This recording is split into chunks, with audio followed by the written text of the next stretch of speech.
Just come here to be a Muslim. তারা এখানে আসে শুধুমাত্র একজন পারফেক্ট মুসলমান হওয়ার জন্য। আমি বাংলাদেশ ইসলামী আন্দোলন সম্পর্কে 3.5 বছর যাবৎ ঘেটেছি।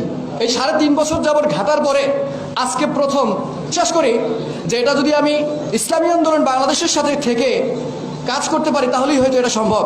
কারণ ইসলামী আন্দোলনে যারা আসে, আমার বিশ্বাস, আমি ভেতর থেকে বিশ্বাস করি, এখানে কেউ নেতা হওয়ার জন্য আসে না, এখানে কেউ এমপি মন্ত্রী কিংবা অন্য কিছু হওয়ার জন্য আসে না। They just come here to be a very good Muslim. তারা এখানে আসে শুধুমাত্র একজন পারফেক্ট মুসলমান হওয়ার জন্য। সো আই প্রমিসড অলসো, আমিও প্রতিজ্ঞা করেছি, I want to be a good Muslim. আমি একজন মুসলিম হতে চাই, and I want to die as a good Muslim. এবং আমি একজন সত্যিকার মুসলিম হিসেবেই মৃত্যুবরণ করতে চাই। সম্মানিত উপস্থিতি, জালালউদ্দিন রুমি রহমতুল্লাহ একটা কথা বলেছিলেন। উনি বলেছিলেন, আমি আজ চালাক কারণ আমি পুরো পৃথিবীটাকে পরিবর্তন করে দিতে চাই। এরপরে আবার তিনি বলেছেন, আজ আমি বুদ্ধিমান কারণ আজ আমি নিজেকে পরিবর্তন করতে চাই। সো আপনি পৃথিবী পরিবর্তন করার চিন্তা করলে বা আমি পৃথিবী পরিবর্তন করার চিন্তা করলে ইট ইজ কোয়াইট ইম্পসিবল। এটা কোনোভাবেই সম্ভব না। First of all I have to change myself and then I have to change my surroundings. আগে আমাকে পরিবর্তন করতে হবে, তারপরে আমার পার্শ্ববর্তী যারা আছে তাদেরকে পরিবর্তন করতে হবে। আমি বিশ্বাস করি এটা আমাদের দ্বারা সম্ভব। সম্মানিত উপস্থিতি, মানুষের সামনে কথা বলার অভিজ্ঞতা আমার মোটামুটি আছে। কারণ শিক্ষক হিসেবে মোটামুটি 6 থেকে 7 বছর পেরিয়ে গেছে।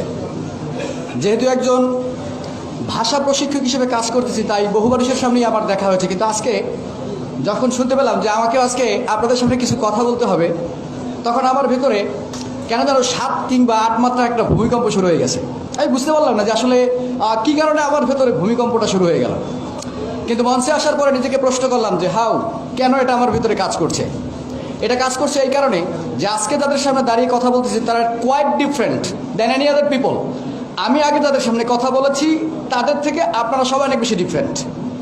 তো সম্মানিত উপস্থিতি, আসলে আমি বাংলাদেশ ছাত্র আন্দোলন কিংবা যুব আন্দোলন কিংবা ইসলামী আন্দোলন, শ্রমিক আন্দোলন কোনো দলেরই কোনো পোস্টেড কোনো লোক নয়। কিন্তু আজকে আমাকে বিশেষ কিছু মানুষ দাওয়াত দিয়েছে। সেই বিশেষ মানুষের দাওয়াতের জন্য আজকে আমি এখানে উপস্থিত হয়েছি। বিশেষ করে আজকের এই সভার সম্মানিত সভাপতি হাসান রনি সাহেব আমার বাল্যবন্ধু। আমি ওনার সাথেই আবার অক্ষর জ্ঞানটা অর্থাৎ প্রাইমারি এডুকেশনটা শুরু করেছিলাম। তো ওনার সুবাদে আজকে আবার এখানে আসা। সম্মানিত উপস্থিতি, আমি মধ্যযুগের ফার্সি এবং শ্রেষ্ঠ কবি শেখ সাদি রহমতুল্লাহ আলাইয়ের একটা প্রবাদ দিয়ে আজকে আমার বক্তব্যটা শুরু করতে চাই। উনি বলেছিলেন যে হিংস্র বাঘের উপর দয়া করা আর নিরীহ হরিণের উপর জুলুম করার নামান্তর। আমি আপনাদেরকে বোঝাতে চাই এটা যে বাংলাদেশের বর্তমান যে প্রেক্ষাপট বা যে অবস্থা, তাতে এদেশের মানুষ নাকে তেল দিয়ে ঘুমাচ্ছে আর হিংস্র বাঘকে প্রতিদিন প্রতি বেলায় তাদেরকে দয়া করে যাচ্ছে। তার মানে হচ্ছে আমরা যারা এগুলোকে প্রশ্রয় দিচ্ছি, আমরা নিরীহ কোনো হরিণকে অর্থাৎ নিরীহ কোনো মানুষকে জুলুম করছি। এটা সেকশনের কথা বোঝা যাচ্ছে। সবাই এসেছে দুর্বার গতিতে এগিয়ে যাওয়ার জন্য। কারণ তারুণ্যই শক্তি, তারুণ্যই বল। যদি তারুণ্য যদি জেগে না থাকে, তাহলে এদেশ কেন পৃথিবীর কোথাও কোনো শক্তি নেই without youth and young generation. Young generation সারা পৃথিবীতে কোনো কোথাও কান্ট্রি, কোনো আনাচে কানাচে কোনো জায়গা নেই যেখানে আপনি আপনার সত্যকে প্রতিষ্ঠিত করবেন।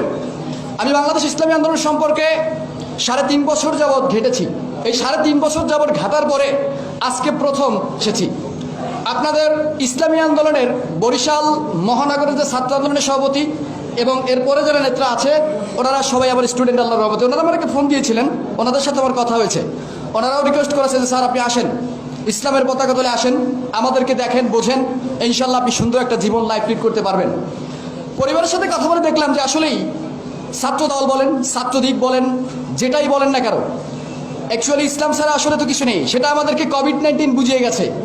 COVID-19 makes us understand that this is the first stage of final judgment day. COVID-19 এটা বুঝিয়েছে যে যে পরিস্থিতিতে তৈরি হয়েছে এটা কিয়ামতের প্রথম আলামত। যেভাবে মানুষ এখন মানুষকে সাপোর্ট দিচ্ছে না মৃত্যুর পরে, ঠিক তেমনিভাবে কিয়ামতের দিনটা ওরকম হবে, কেউ কাউকে সাপোর্ট দেওয়ার মতো থাকবে না। সো ওই জায়গা থেকে আমি বুঝতে পেরেছি যে আই মাস্ট ডু সামথিং। আমার আসলে কিছু করা দরকার। সেটা কি? 5 ওয়াক্ত নামাজ পড়া, ইসলামের সাথে আমার সন্তান স্ত্রী পরিজন, মা বাবা ভাই বোন সবাইকে নিয়ে একটু ভালো থাকা। আমি বিশ্বাস করি যে এটা যদি আমি ইসলামী আন্দোলন বাংলাদেশের সাথে থেকে কাজ করতে পারি তাহলেই হয়তো এটা সম্ভব। কারণ ইসলামী আন্দোলনে যারা আসে, আমার বিশ্বাস, আমি ভেতর থেকে বিশ্বাস করি, এখানে কেউ নেতা হওয়ার জন্য আসে না, এখানে কেউ এমপি মন্ত্রী কিংবা অন্য কিছু হওয়ার জন্য আসে না। Just come here to be a very good Muslim. তারা এখানে আসে শুধুমাত্র একজন পারফেক্ট মুসলমান হওয়ার জন্য। সো আই প্রমিসড অলসো, আমিও প্রতিজ্ঞা করেছি, I want to be a good Muslim. আমি একজন মুসলিম হতে চাই, and I want to die as a good Muslim. এবং আমি একজন সত্যিকার মুসলিম হিসেবেই মৃত্যুবরণ করতে চাই। সম্মানিত উপস্থিতি, জালালউদ্দিন রুমি রহমতুল্লাহ একটা কথা বলেছিলেন। উনি বলেছিলেন, আমি আজ চালাক কারণ আমি পুরো পৃথিবীটাকে পরিবর্তন করে দিতে চাই। এরপরে আবার তিনি বলেছেন, আজ আমি বুদ্ধিমান কারণ আজ আমি নিজেকে পরিবর্তন করতে চাই। সো আপনি পৃথিবী পরিবর্তন করার চিন্তা করলে, বা আমি পৃথিবী পরিবর্তন করার চিন্তা করলে, ইট ইজ কোয়াইট ইম্পসিবল। এটা কোনোভাবেই সম্ভব না। First of all I have to change myself, and then I have to change my surroundings. আগে আমাকে পরিবর্তন করতে হবে, তারপরে আমার পার্শ্ববর্তী যারা আছে তাদেরকে পরিবর্তন করতে হবে। আমি বিশ্বাস করি এটা আমাদের দ্বারা সম্ভব। বাংলাদেশ ছাত্র আন্দোলন এবং আজকের যে যুব আন্দোলন, এরাই হবে বাংলাদেশের ছাত্র রাজনীতি এবং যুব রাজনীতির মডেল। এই আশা ব্যক্ত রেখেই আজকে আমি আমার বক্তব্য শেষ করছি। আমার তৌফিক ইল্লা বিল্লাহ। আসসালামু আলাইকুম ওয়া রাহমাতুল্লাহি ওয়া বারাকাতুহু।